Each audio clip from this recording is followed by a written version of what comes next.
Le 799 est une expérience médiatique inouïe. Alors, elle n'est sûrement pas de tout repos à bricoler, mais elle offre un trésor que beaucoup doivent envier tout de même.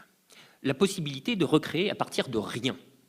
Débarrasser de toutes ces contraintes à la con, de format et de rythme, que les médias instituent et reconduisent avec une passion trouble.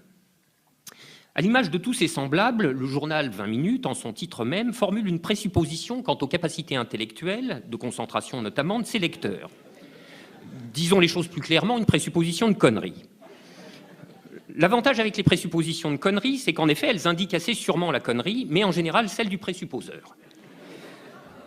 Au contraire de la présupposition médiatique et généralisée, tout démontre que les gens ont comme jamais un appétit à la fois intellectuel et politique de comprendre ce qui se passe, ce qui leur arrive, et d'acquérir les moyens d'y faire quelque chose. Et pour cela, d'en prendre le temps.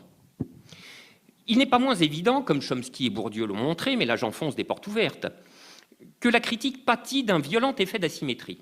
Car s'il suffit d'1 minute 30 à Eli Cohen pour déposer son petit colombin sur la table d'Yves Calvi tous les jours, il faut une demi-heure au bas mot, ramant contre 3 décennies de bourrage de crâne, pour expliquer que le vrai réalisme et le vrai pragmatisme, si vraiment on veut user de ce vocabulaire rédactionnel pour débile léger, le vrai réalisme, donc, c'est de fermer la bourse, de saisir les banques et de ne pas payer la dette.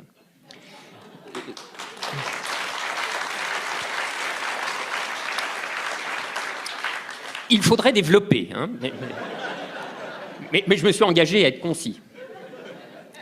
Ceci pour dire, Daniel, toi dont le prénom est prédestiné, que, comme il est écrit dans la Bible, tu ne dois pas gaspiller ton talent. Et ton talent, c'est cette bénédiction de la table rase. Il faut avouer que ce serait le dernier degré de la servitude volontaire, et même de la servitude incorporée, que de recréer à partir de cette providentielle page blanche, non pas la liberté des formes et des rythmes, mais l'auto-enfermement dans ces contraintes abétissantes de la pensée en hachis, telle qu'elle règne presque universellement dans les médias, et qui semble faite tout exprès, on va finir par le croire en tout cas, pour qu'aucune intelligence, en tout cas aucune critique n'en sorte jamais. Bon, voilà sur ce sujet, parce qu'en effet, je voudrais parler d'autre chose. En 2012, des gens ont voté François Hollande de bonne foi, en pensant installer au pouvoir une politique de gauche. Ça n'était pas très malin. D'autres, en apparence plus raisonnables, désiraient simplement moins pire que Sarkozy, mais ça ne l'était pas davantage. Dieu sait pourtant qu'on nous a fait chier avec cet argument supposé irrésistible. Comme souvent, les demi-habiles sont d'une fausse subtilité qui les rend 2 fois plus bêtes. Non seulement ils sont encore dans l'erreur, mais avec le sentiment d'être au sommet de la vérité. La chose qu'il était impossible de leur faire entendre, le 4 mai 2012, je mentionne cette date parce que j'ai en tête un souvenir très précis d'un début de conversation particulièrement gratiné et tourné court, avec une de nos intellectuelles de référence, une de ces badernes germanopratines qui continueront de voter socialiste, même quand ceux-ci auront rétabli le travail des enfants. La chose donc qu'il était impossible de faire entendre début mai 2012, on peut peut-être la leur faire apercevoir aujourd'hui, avec ce surplus d'efficacité pédagogique que j'emprunte à l'éducation des chats, c'est-à-dire en leur mettant la tête dans la litière. En matière électorale, j'ai plutôt le goût de la pêche que de la politique du pire. Et d'ailleurs, en mai 2012, je m'honore d'être allé taquiner le goujon. Mais à la lumière de la situation présente, il y a vraiment de quoi poser la question rétrospectivement. Voter Sarkozy au 2e tour de 2012 aurait-ce été pratiquer la politique du pire? Alors soyons un peu méthodiques. Qu'est-ce que la politique du pire? On appelle généralement politique du pire la stratégie qui consiste à accepter transitoirement pire dans l'espoir d'avoir meilleur plus tard.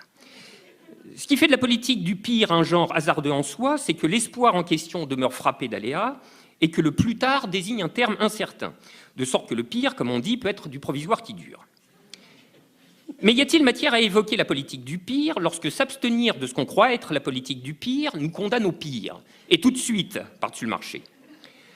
Ce qu'en fait nous pouvions dire dès avant 2012, mais sur le mode de la conjecture, et que nous pouvons dire aujourd'hui, mais sur le mode de la certitude, c'est que voter Hollande pour faire barrage au pire a été le très sûr moyen de faire advenir le pire.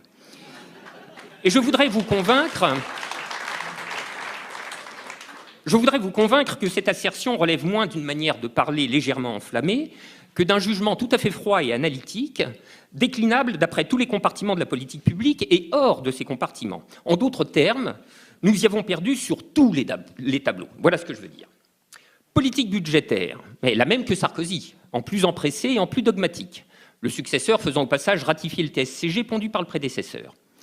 Politique économique, bon, c'est pyrotechnique là. Le pacte de responsabilité, soit pomper 40 milliards, mais oui, pomper 40 milliards aux ménages pour les donner aux entreprises, au nom de la compétitivité bien sûr. Chose que jamais, tu as raison de désapprouver,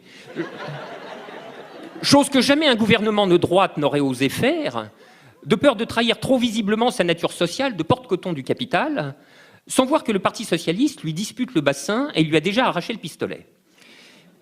Laurent Geoffrin, à ce moment, nous expliquerait sans doute qu'il y a longtemps, en effet, que sur l'économie, et dans un monde mondialisé, ceci, cela, la gauche a dû faire son Bad Godesberg pour devenir moderne et réaliste, ça c'est fait. Mais la gauche, ajoute-t-il, c'est aussi le social, et puis l'humanisme. Alors poursuivons donc. Politique de l'emploi, flicage des chômeurs par Rebsamen, démantèlement en vue du CDI. Mon anticipation est que d'ici 2007, nous devrions voir la montée d'un nouveau projet socialiste, en finir avec l'assistanat. En vérité, ce ne sera jamais que retour vers le futur. Ceux qui ont un peu de mémoire se souviennent peut-être qu'en 2007, les professions de foi de premier tour de Royal et Sarkozy commençaient par exactement le même thème, réhabiliter la valeur travail. Politique de l'immigration. Je demande qu'on m'indique la différence entre l'état raciste de Valls et l'état raciste de Sarkozy, entre la déclaration sur les Roms et le discours de Grenoble. Politique policière. Alors là, on va s'apesantir un peu. Il y a 5 jours, donc, un manifestant, Rémi Fraisse, est tué par les flics.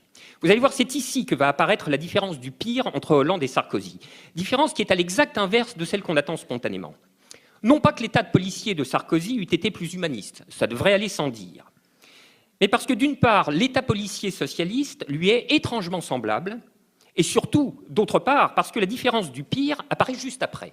Par exemple, mercredi soir, à l'hôtel de ville, il n'y avait pas 1000 personnes pour rendre hommage à Rémi Fraisse. Je demande, combien de personnes y aurait-il eu dans la rue si Rémi Fraisse avait été tué par la police d'Hortefeux ou de Guéant?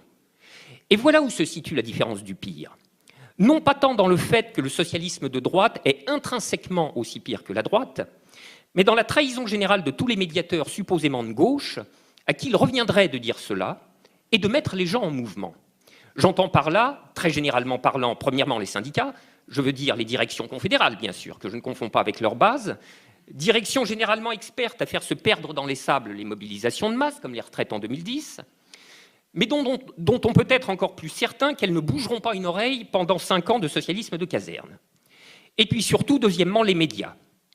Je songe à ceux qui, contre toute évidence, persistent à raconter et à se raconter qu'ils sont de gauche, à l'image par exemple de Libération, titre sans rapport avec celui que tu as évoqué tout à l'heure, et qui, avec le tranchant d'un salsifis, n'a rien trouvé d'autre à titrer, dans un registre, disons, surtout préfectoral et balistique, que tir fatal, pour parler, ou plutôt pour ne pas parler, du devenir militaire et meurtrier de la police socialiste, et dont l'analyse, puisque c'est la catégorie ad hoc de la rubrique des pages intérieures, explique que la grande erreur de l'exécutif aura consisté à avoir été, je cite, « en retard de compassion ». Entendre, le gouvernement eût-il été à l'heure en cette matière, il n'y aurait eu somme toute pas grand-chose à lui reprocher. Alors récapitulons. Pourquoi est-il effectivement presque pire d'avoir Hollande que Sarkozy? Parce qu'en plus d'avoir l'aussi pire de ces politiques, nous avons le supplément du pire de l'anesthésie. Et que, nous le savons, pour 5 ans, et sauf miracle, rien ne peut se passer. Alors faire un 799, c'est œuvrer pour le miracle. C'est lutter pour qu'il se passe quelque chose. J'imagine qu'il doit s'en trouver parmi vous qui se souviennent de cette phrase de Marx, d'une inaltérable, d'une éclatante actualité. Les armes de la critique ne sauraient remplacer la critique des armes. Seule la force matérielle peut renverser une force matérielle, mais la théorie se change elle aussi en force matérielle dès qu'elle s'empare des masses. Ici, le croirez-vous, c'est Spinoza qu'il faut convoquer pour avoir le fin mot de cet emparement. Ce sont les affects. La critique se change en force matérielle, c'est-à-dire en puissance susceptible de mettre des corps en mouvement, si et seulement si elle est capable de faire passer quelque chose par voie d'affect. Je crois donc que ce 799 ne serait pas conforme à sa belle ambition s'il ne poursuivait pas méthodiquement le projet de mettre ses auditeurs très en colère. J'aime à croire qu'il n'y a pas de hasard chromatique dans l'expression populaire qui dit qu'on est fâché tout rouge. Fâché tout rouge, c'est bien ce que l'époque appelle impérieusement. Le 799 doit être l'un de ces rares endroits d'où l'on puisse enfin entendre ce que nous sommes nombreux, en tout cas de plus en plus nombreux à penser, à savoir que ce pouvoir nous dégoûte, et qui, ajoutant au présent qui nous enrage la figure d'un avenir à espérer, nous décide à joindre le geste à la parole.